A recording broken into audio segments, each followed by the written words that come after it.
Gregory Mofokeng, who's the General Secretary of the Black Business Council in the built environment, joins us in studio to talk about that. The last point is exactly what Ketso Gordon was asking for. Let me shape my own team. Now Becky says, well, the next CEO will be able to shape their own team. It seems as though sometimes we in South Africa have to hit a crisis before we change. Well, I think the issue was the approach, the manner in which he wanted to do it.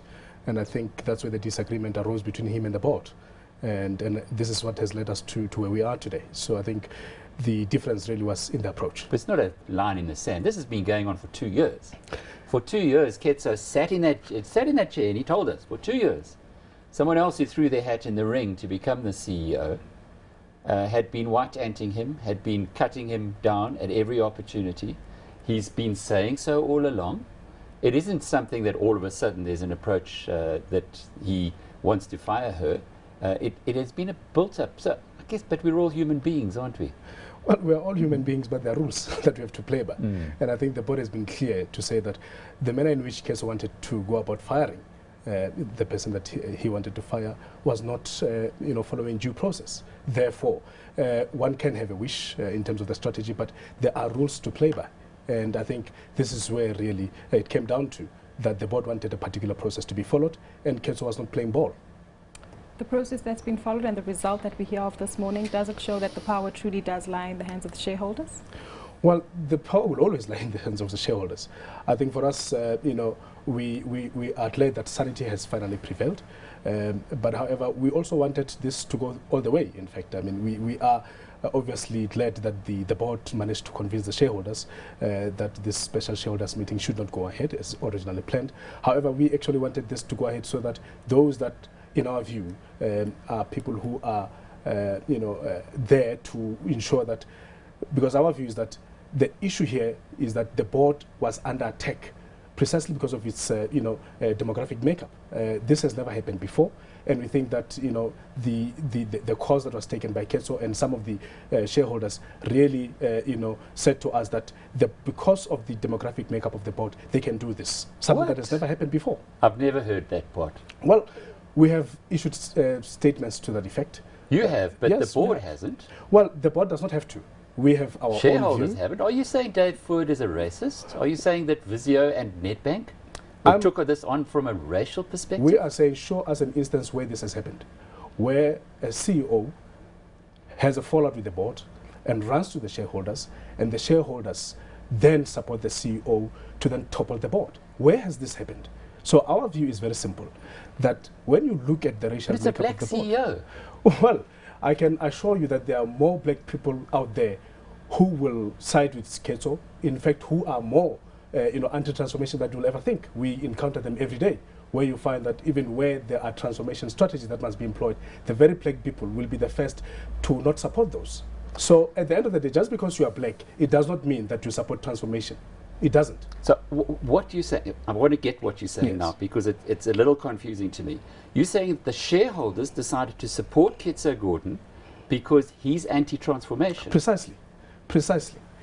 Let me just reinforce my point. When you look at the proposed board, in fact, the net effect of Ketso's strategy will have made sure that overnight you have a majority white board at PPC. So at the end of the day, we look at the demographic makeup of the proposed board and we say, hang on, what is happening here? And I think our analysis was very clear, that overnight you will have a majority white board replacing a majority black board. And I think when you look at where we are as a country, the transformation gains that we have registered as a country, we cannot afford to have that. That's How do you extraordinary. strike a balance between transformation as well as having people who are able to do the job sitting at the board? Well, that's a very interesting point, because when you look at the narrative around the story, in fact, it evolved from delegation of authority between the board and the CEO. Then later on, we were told that, in fact, the CEO thinks that the board is incompetent. And we were then later told about a board that is imbalanced. When you look at the proposed board, tell me there if there is anybody who has any cement experience that was supposed to be replacing the current board. In fact, when you look at the current board, they have far more experience in running a cement company than the proposed board. Therefore, we think that this was just trivial reasons that were given. This was just an attack on the board. So that's our position. Are you saying that the board that was proposed by Ketso Gordon, in other words, not the board that is now being proposed, are you saying Bobby Godsell is a racist? Well, I mean, seriously. Well, I'm not saying Bobby Godsell is a racist. Come on. What I'm telling, no. Give me a chance. Let me respond. What I'm saying is that Bobby Godsell should have thought twice before agreeing to serve on a board that was going to transform the racial makeup of the PPC board. This is what we are saying. And in fact, the very interesting issue with Bobby Godsell is that Bobby Godsell was, in fact, one of the leaders in this, business leaders in this country, who was doing a lot for transformation and BE. And in fact, our view was that should he have applied his mind properly, he should have at least advised those that were putting the board together that, look, let's not undermine the racial composition of the new board. So that's the key to you. Racial compositions of boards, not necessarily what the shareholders were wanting, the perhaps more efficient running of the business. Well, I'm saying that shareholders are not interested in race. Shareholders are interested in returns. But you're saying these shareholders were only interested in race. No, that's not what we're saying. Well, what are you saying? When we look at the current board, I mean, give us an instance where, in fact, in the past, any one of the CEOs or any one of the shareholders has gone out and said, our board is incompetent. In fact, the board members that are there were appointed by the shareholders. The shareholders were comfortable with their CVs. They know their level of education. They know their experience, and that's why they are appointed to this board. Our view is that it's not about the competency. It's not about the competence. These people know what they're doing. I mean, if that was not the case, since 2005, when transformation started happening at the PPC board, then I'm sure that all the black directors that have served on that board, some of them will have been taken out of the board if they were incompetent. But you look at some of the people that are there, they've been serving since 2005. That says something. If the shareholders were not happy, they should have replaced them a long time ago. Our view, therefore, is that this is not about competency.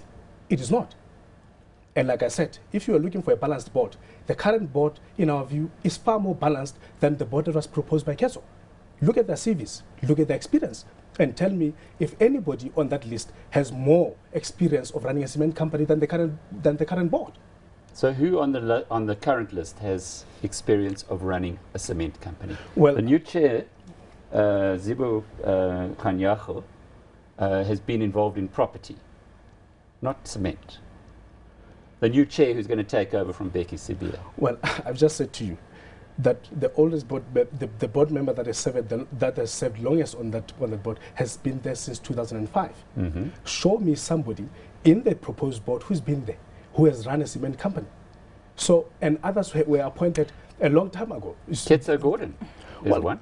Well, Ketso Gordon, remember, was appointed 18 months ago, and he found the rest of the board members there already. In fact, it was only 2 that were appointed after his appointment. Why do you have to make this a racial thing?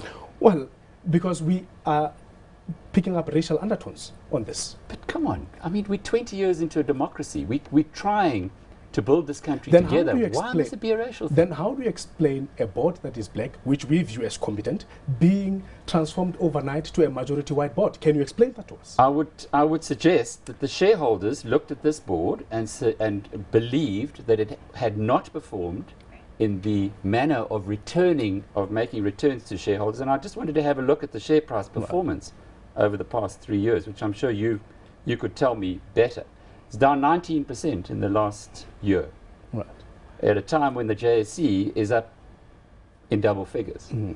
Now that, at least, you have to acknowledge is not a sparkling performance. It is not a sparkling performance, but we also have to look at the environment within which PPC is operating. At their results presentation a couple of weeks ago, they made this very clear. And I'm sure you are aware that, especially in South Africa, the market in which they're operating is quite tough. You can see that even from the results of the construction companies that have been reporting recently, that their results are also not sparkling. And this is obviously something that the shareholders have to take into consideration. Your expectations for CEO? Well, we are hoping that a competent CEO will be appointed. And we are hoping that whoever gets appointed will continue the good work of ensuring that PPC remains one of the most transformed companies in our sector as far as the JSE listed companies are concerned. The share price today is lower than it was 3 years ago. Thank you, Gregory. And what a fascinating discussion. Thank But let's get the race thing out of it. No, we are please. not. We're not going to get it out. There's no way that we can replace a majority black vote with a majority white vote in 2014 in South Africa. We are not going to take that. Never. Especially when the people are not incompetent. If you were telling me that the board is useless, they don't know what they're doing, then it's something. Then let's have a discussion about competency and say, who are we replacing these people with?